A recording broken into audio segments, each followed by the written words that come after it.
The candles flicker on Dad's 70th birthday cake as everyone sings around our dining table. My father, Walter, sits at the head, smiling but looking tired. Linda keeps glancing at my brother Greg with this weird excitement in her eyes. I'm sitting quietly in the corner, watching. Something feels off tonight, like the air before a thunderstorm. After we finish the cake, Greg stands up holding a leather folder. Dad, we have a surprise for you, he announces, grinning wide. Mom nods encouragingly. Greg slides papers across the table. It's time you enjoyed retirement. We're transferring the hardware store to me. Everything's ready, you just need to sign. Dad's fork clatters onto his plate. His face goes pale. Everyone around the table starts clapping like this is some generous gift. But I see Dad's hands shaking as he picks up the pen. I don't understand, he stammers. Mom squeezes his shoulder. It's for the best, honey. You've worked so hard. Let Greg handle it now. Dad signs. His smile looks painted on, fake. As people chat and laugh, I watch Mom lean toward Greg and whisper something. I'm close enough to hear. He won't even realize what happened. The next morning, Dad drives to the hardware store like he has for 40 years. I decide to go with him, sensing something's wrong. When we pull up, Dad tries his key in the front door. It doesn't work. He tries again, confused. Then the side door. Nothing. Greg's assistant, Tyler, appears from inside and unlocks the door with a smirk. Morning, Walter. Can I help you? Dad blinks. I'm here to work, Tyler. What's going on with the locks? Tyler's smile is cold. You've been retired, sir. Greg changed the locks this morning. New ownership, new security. Dad's face crumbles. He stumbles backward and I catch his arm. This is my store, he whispers. Tyler shrugs. Was your store? Have a good day. He closes the door in our faces. We sit in the truck for 20 minutes. Dad doesn't speak, just stares at the building. Finally, he opens the glove box and pulls out an old photo. His father standing in front of the store in 1965. He studies it carefully, then his eyes narrow. Something's not right about this, he mutters. I lean over to look, but he's already starting the engine. That evening, Dad confronts Mom in their bedroom. I'm in the hallway, and their voices carry through the door. You planned this, Dad says, his voice shaking with anger.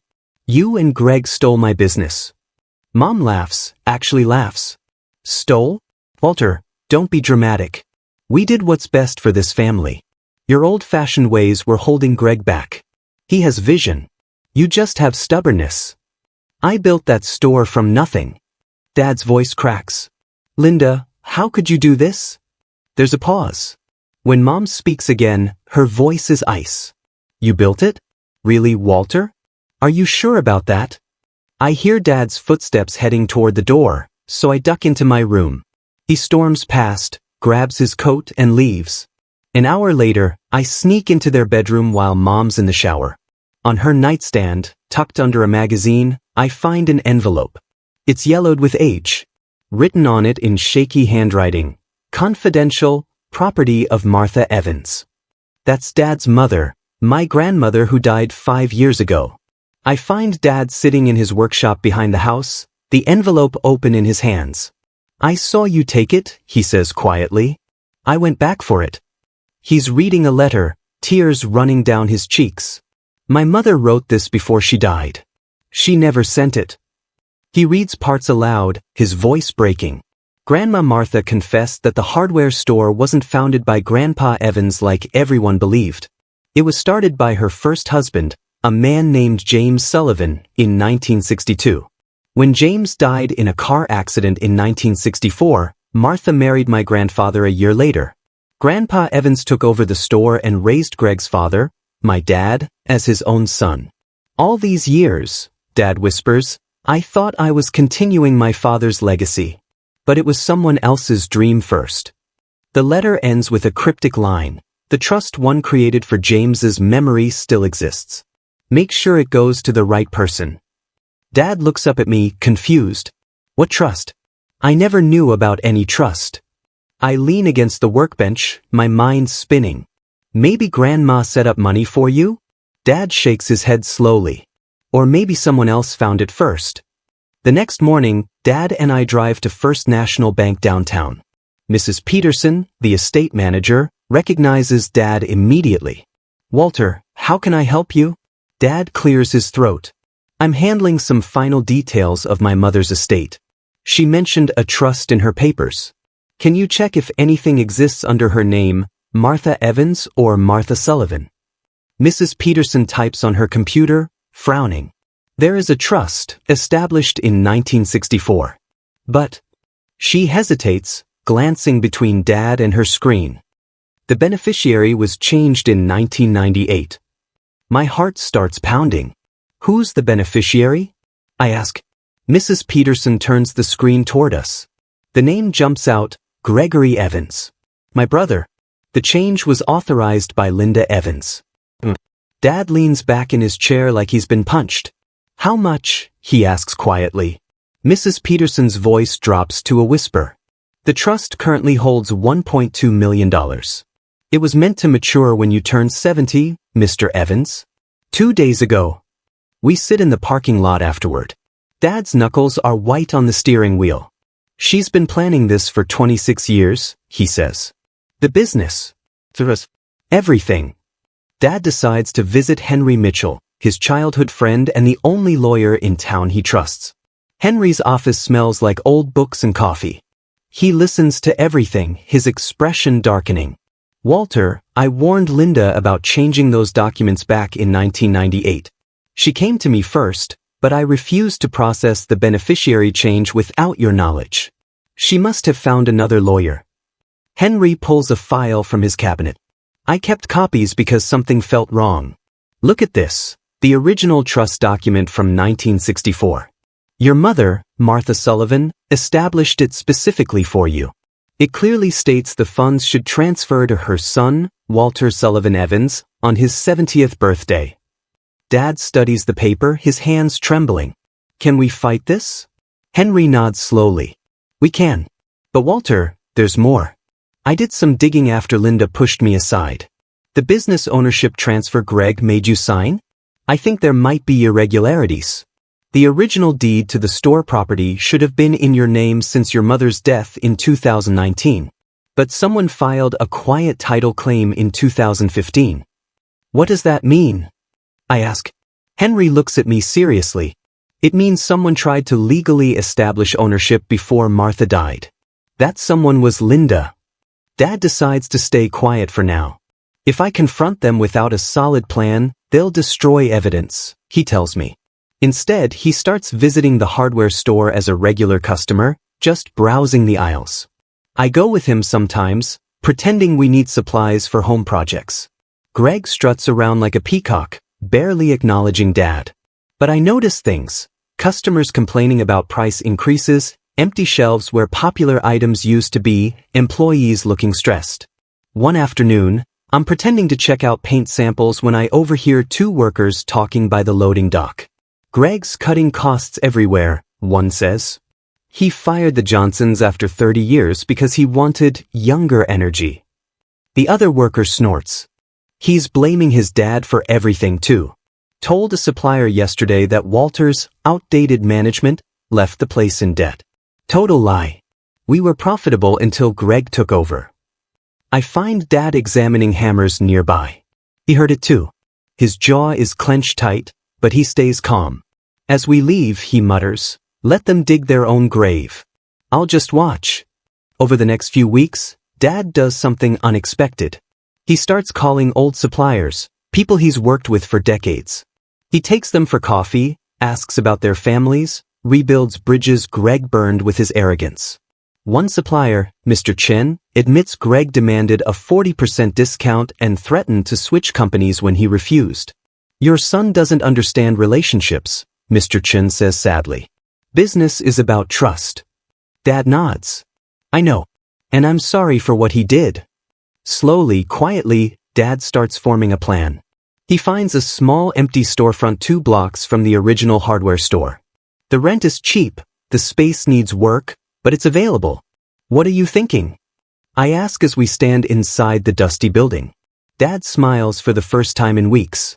I'm thinking about starting over. Well, honest. The way my mother's first husband would have wanted. Then Henry calls with news that stops us cold. Walter, I found something. Greg's planning to sell the store's land. He's in talks with luxury condo developers. If the deal goes through, Evans Hardware disappears forever. Henry dives deeper into the legal records, and what he finds makes Dad's face go white. Linda didn't just change the trust beneficiary, Walter. She forged your signature on multiple documents between 2015 and 2018. Property transfers, loan applications, business restructuring papers. All forgeries. I watched Dad process this. That's a crime, isn't it? Henry nods grimly. Felony fraud. If we pursue this, Linda could face serious charges. Greg too, if he knew about it. Dad sits down heavily. He's still my son. And she's still. He trails off. Henry leans forward. Walter, they stole from you. Your business, your inheritance, your trust. At some point, you have to protect yourself.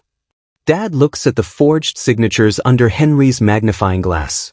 Even I can see they're fake. The loops are wrong, the pressure uneven. Build your case, Dad finally says. But quietly. I need time to think. That night, I find Dad in his workshop, staring at Grandma Martha's photo. She protected me my whole life, he says softly. She built that trust to take care of me. And they stole it. His voice hardens. I won't let them get away with this. The town council meets every month at the community center. This month, Greg is there, presenting his vision for modernizing the hardware store. Dad and I sit in the back row. Greg clicks through a presentation showing the condo development plans, talking about bringing new energy to downtown and moving past outdated business models. Then he says it. My father, bless him, couldn't manage his own books. The store was bleeding money under his watch. I had to step in and save it. People murmur sympathetically. A few even applaud. Dad sits perfectly still beside me, his face unreadable. After the meeting, we walk to the truck in silence. The next morning, there's a knock at our door. It's Sarah Chen, Mr. Chen's daughter. She worked as Greg's assistant manager until last week. I quit, she tells Dad. I couldn't watch him destroy everything you built. Mr. Evans, I know the truth about the books. Greg's been cooking them for months, hiding debts, blaming you for his mistakes. I have copies of everything. Dad invites her in. Why are you telling me this? Sarah looks him straight in the eye. Because my father respects you. Because this town deserves better. And because I can help you start over, if you'll let me. Within 2 months, Dad and Sarah transform the small storefront into a working hardware store. They name it Sullivan & Sons, honoring Grandma Martha's first husband and the store's true origin. Word spreads quietly. Old customers start showing up, surprised and delighted to find Dad back in business. The store is smaller, simpler. But there's something different about it, something honest. Dad knows every customer by name, remembers their projects, gives advice freely. Sarah manages inventory with precision, keeping costs low but quality high. I help after school, restocking shelves and learning the business. One Saturday, Greg shows up. He walks through our aisles with this ugly smirk, examining price tags. Cute little hobby you've got here, old man, he says loud enough for customers to hear. Playing shopkeeper at your age. Kind of sad, don't you think? Dad doesn't take the bait. He smiles calmly. Just doing what I love, son. How's business on your end? Greg's smirk falters. Booming, he lies. But I've heard the rumors. Contractors are switching to Dad's store. Greg's prices are too high, his inventory too limited, his attitude too arrogant. As Greg leaves, Dad mutters to Sarah, give it time. Truth always surfaces. By month 3, cracks appear in Greg's empire. His sales drop 30%. The condo developers get nervous about the store's declining revenue and start asking questions. Contractors openly complain about poor service. One afternoon, Mom shows up at Sullivan & Sons while Dad's helping a customer.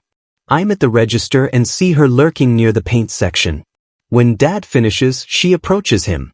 Walter, we need to talk. Her voice is tight, stressed. They step outside. Through the window, I watch her gesturing frantically. She's speaking fast and Dad just listens, arms crossed. After 10 minutes, they come back in. Dad's face is stone. What did she want? I ask when she leaves. Dad shakes his head. She's panicking. The developers are backing out. She begged me to talk sense into Greg to help save the original store. He laughs bitterly.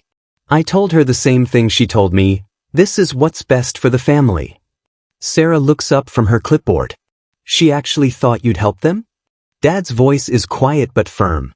She made her choice. Now she lives with it. Mom insists on a family dinner. To clear the air, she says. Dad agrees, but brings Henry along.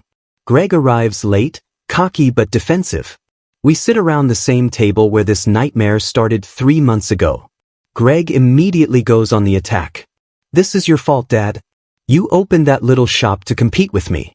You're ruining everything out of spite. Dad calmly opens a folder. Is that what you think? He slides papers across the table, copies of the trust documents, the forged signatures, the fake transfer papers. I think you and your mother stole from me. I think you committed fraud. Mom's face drains of color. Greg's eyes dart across the papers. You can't prove anything, he blusters. Dad's voice stays level. Martha Sullivan established a trust in 1964 for me. $1.2 million. Your mother changed the beneficiary to you in 1998 using a forged signature. She also forged my signature on property transfers, removing my name from the store's deed. That's felony fraud. Greg looks at Mom, betrayed. You said everything was legal. Mom stands up, trembling.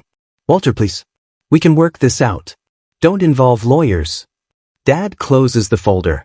I haven't gone to court. But every day you don't make this right, I get closer. Within days, the whole town knows. Someone, probably Tyler, leaked the story. The rumors spread like wildfire. The Evans family is imploding. Linda forged documents. Greg stole his father's business. The community splits down the middle.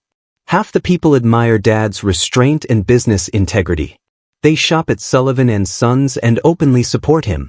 The other half thinks Dad's being vindictive, that family matters should stay private, that he's embarrassing his own son. They still shop at Greg's store, though less frequently. One morning, I find a note taped to our store's door. Greed destroys families. Shame on you. Dad crumples it without emotion. Then something strange happens. Someone slips an envelope under our door after hours. Inside are photographs, clear images of Greg in his office, shredding documents. The photos are time-stamped from last week. There's a USB drive too, labeled Financial Records 2020 to 2024. Sarah plugs it into her laptop. Her eyes go wide. Mr. Evans, these show systematic fraud. Greg's been hiding debts, inflating revenue, lying to investors. Dad studies the photos. Who sent this? No one knows. But the evidence is undeniable. Henry reviews everything that night. His verdict: this is enough to destroy him. And probably send him to prison. Henry files a formal complaint with the state attorney's office. Within a week, investigators arrive in town. They're quiet, professional, thorough. They interview suppliers, review bank records, examine documents. Dad cooperates fully, handing over everything. Greg tries to act unconcerned, but I see the panic in his eyes when he spots the investigators entering his store. The investigators discover something even Henry missed: missing tax funds. Greg had collected sales tax from customers but never sent it to the state. He'd been using it to cover operational costs, planning to catch up later. That's a serious crime. One afternoon, 2 police officers and an IRS agent walk into Greg's hardware store. They're there for an hour. When they leave, they're carrying boxes of records. That evening, Greg calls Dad. You did this, he screams into the phone. You destroyed me. Dad's voice is weary. No, son. You did this when you decided greed was more important than integrity. Greg hangs up. Mom calls 5 minutes later, crying hysterically. Please stop this, Walter. He's your son. Dad closes his eyes. Then he should have acted like it. Mom breaks completely. She shows up at Sullivan and Sons sobbing, mascara running down her face. Customers stare as she begs Dad to drop everything. "I'll fix it," she promises. "I'll give back the trust money. Just stop the investigation." Dad looks at her sadly. "Linda, it's out of my hands now. You committed crimes. So did Greg." She collapses into a chair. "I did it for him, Walter. I wanted Greg to have security, to not struggle like we did." Dad shakes his head. "We never struggled. We built something honest. You taught him that stealing is acceptable." That night, Greg storms into our house. I'm upstairs and hear him shouting at Dad in the living room. "She told me you weren't even my real father," he screams. "Is that true?" The house goes silent. I creep to the stairs, heart pounding. Dad's voice is barely a whisper. "What are you talking about?" Greg's laugh is bitter. "Mom said I'm not your biological son. That you raised another man's kid. Is that why you're doing this? Revenge." I hear Dad sink onto the couch. When he speaks, his voice shakes. "Greg, I raised you from birth. Biology doesn't matter. You're my son." Greg's voice cracks. "Then why does it feel like you hate me?" After Greg leaves, Dad sits alone in the dark for hours. I finally go downstairs. "Dad." He doesn't look at me. "Get Martha's letter," he says quietly. I retrieve it from his workshop safe. He reads it again, and this time, pieces click into place. Grandma Martha's letter mentions her first husband, James Sullivan, died in 1964. But there's a detail Dad missed before. I was 3 months pregnant when James died. Walter never knew his real father. Dad's hands shake. "I'm James Sullivan's biological son. And Greg." He stops, thinking. "Greg is my half-brother's son." The genealogy is complicated, but it makes sense now. When Grandma Martha married Grandpa Evans in 1965, he raised Dad as his own. Years later, Dad married Linda and had Greg. But somewhere in the family history, there's another connection, one that makes Greg biologically related but through a different line. "That's why Mom knew," Dad says slowly. "She found out somehow. And she used it to justify stealing everything." He looks at me with tears in his eyes. "None of that changes anything. Greg is still my son. I still raised him. I still love him." But the betrayal cuts deeper now, knowing Linda weaponized family secrets.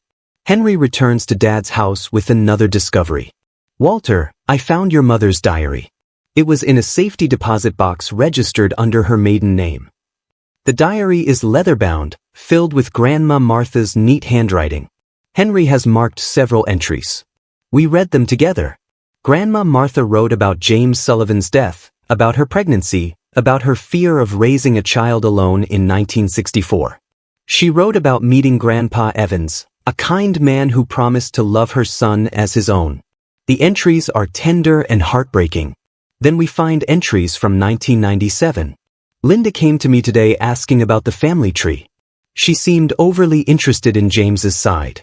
I fear she's searching for something. Another entry, months later, "I told Linda about the trust today. I shouldn't have. She got a strange look in her eyes." The final entry, dated weeks before Grandma Martha's death. "I've changed my will to protect Walter. Linda has been asking too many questions about the business. I don't trust her anymore." Henry closes the diary. "Linda knew everything. She manipulated your mother's trust, forged your signatures, and fed Greg lies to justify it all." Dad visits his parents' graves. I go with him. It's a cold morning, frost covering the grass. He kneels between the headstones, Martha Sullivan Evans and Thomas Evans. "I'm sorry, Mom," he says softly. "I let them steal what you built. But I'm going to make it right." We sit there for an hour. Dad tells me stories about his childhood, about Grandpa Thomas teaching him carpentry, about Grandma Martha's fierce love. "She protected me my whole life," he says. "Even from beyond the grave, she tried to warn me." When we get back to town, Dad calls Henry. "I want justice, not vengeance. File for civil restitution. I want the business back, the trust money returned, and them held accountable. But I won't push for prison time unless I have to. Henry warns him, Walter, the state might prosecute regardless. The fraud is extensive. Dad nods. Then that's their choice. But I won't be the one demanding they go to jail. I just want what's mine. That night, Dad drafts a letter to Greg and Linda laying out his terms. Return everything stolen, public acknowledgement of wrongdoing, and they walk away. Last chance, he tells me. The courtroom is packed. Half the town showed up. Greg and Linda sit with their lawyer, looking small and defeated. Dad sits with Henry, calm and dignified. The judge reviews the evidence. Forged signatures, trust manipulation, tax evasion, fraud. It takes 2 hours. Greg's lawyer tries to argue that it was all a misunderstanding, that Linda acted alone, that Greg didn't know. But Sarah's financial records destroy that defense. The photos of Greg shredding documents seal his fate. When the state's attorney presents the case, it's devastating. This isn't a family dispute, she says. This is systematic, premeditated fraud spanning 2 decades. The judge asks Dad to speak. He stands slowly. Your Honor, I don't want revenge. I want restoration. I want my mother's trust returned to its rightful purpose. I want the business ownership corrected. And I want my family to understand that integrity matters more than money. Greg tries to interrupt, but his lawyer stops him. The judge leans forward. Mr. Evans, based on the evidence presented, I'm ruling in your favor. The business transfers are voided. The trust funds will be returned. Mrs. Evans and Gregory Evans will face civil penalties and restitution requirements. Dad exhales, and I see decades of tension leave his shoulders. The aftermath is brutal for Greg and Linda. Greg loses the hardware store, his reputation, and most of his friends. The bank forecloses on his house, bought with stolen trust money. Mom moves out of their family home, humiliated and alone, renting a small apartment across town. The community shuns them. Former friends cross the street to avoid conversations. Greg's business contacts vanish. He applies for jobs but gets rejected once employers learn his history. One night, 3 weeks after the court ruling, there's a knock on Dad's door. It's late, almost 11. I'm still awake, studying. Dad opens the door, and Greg stands there, looking destroyed. Dad. His voice cracks. Can I come in? Dad hesitates, then steps aside. Greg walks in like a ghost, shoulders hunched, eyes red from crying. They sit in the living room. I watch from the hallway. I lost everything, Greg whispers. My house, my job, my friends. Mom won't talk to me. I have nothing. Dad doesn't speak for a long moment. Finally, you did this, Greg. Not me. Greg nods, tears streaming down his face. I know. I wanted to be respected. I wanted to matter. He looks at Dad desperately. Is there any way? Can you forgive me? Dad makes Greg wait 3 days before giving his answer. When he finally calls Greg back to the house, I'm surprised by what he says. I'll give you one chance. What? You work for me at Sullivan & Sons. Minimum wage. You start at the bottom, stocking shelves, sweeping floors, learning how to actually run an honest business. Greg's eyes widen with desperate hope. Really? Dad's voice is firm. Under conditions.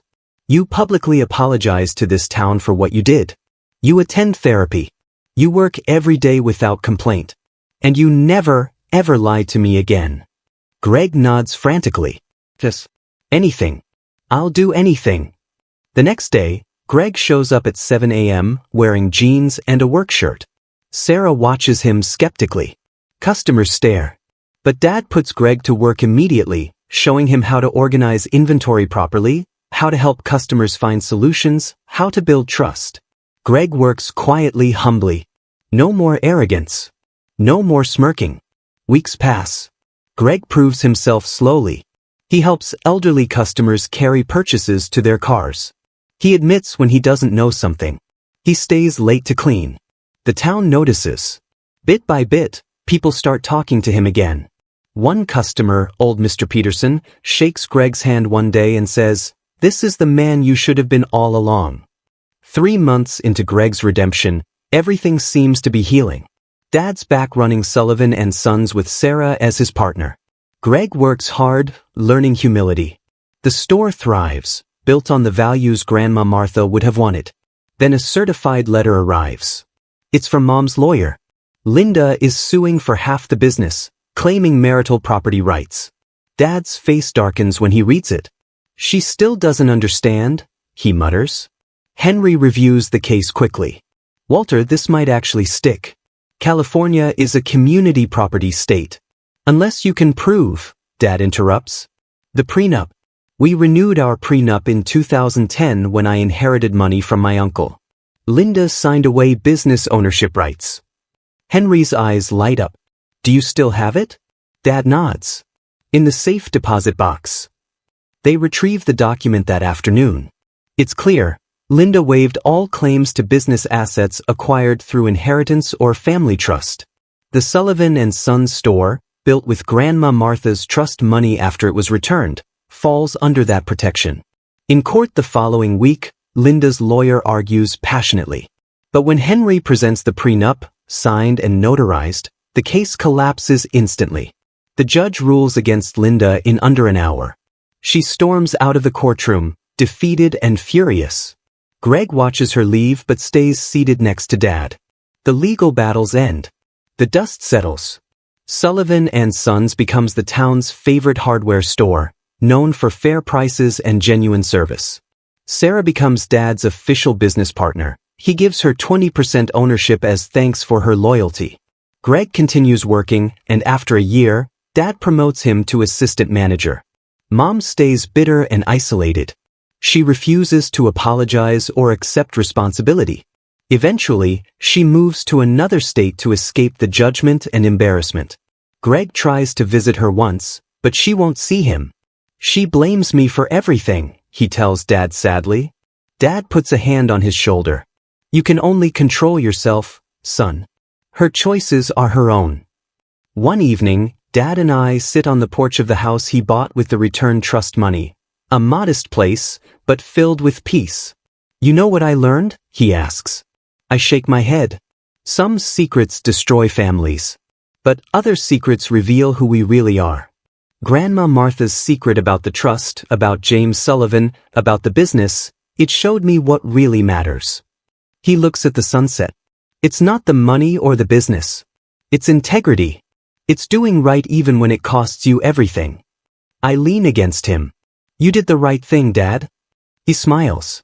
Eventually. I just had to remember what my mother taught me. 5 years pass.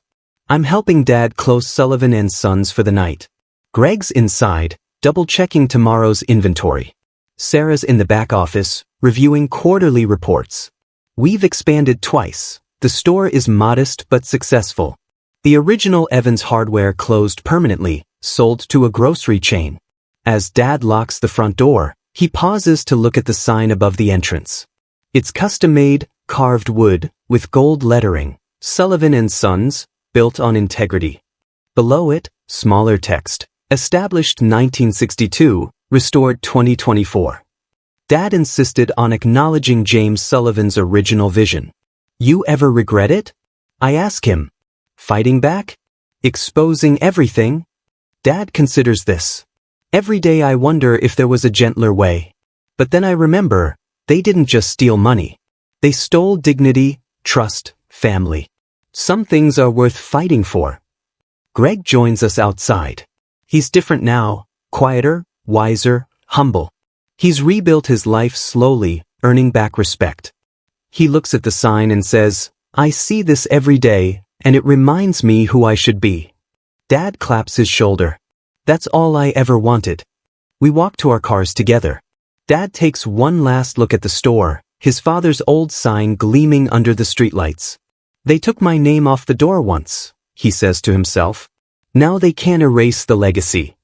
He smiles, and for the first time in years, it reaches his eyes. We drive home together, leaving the past behind.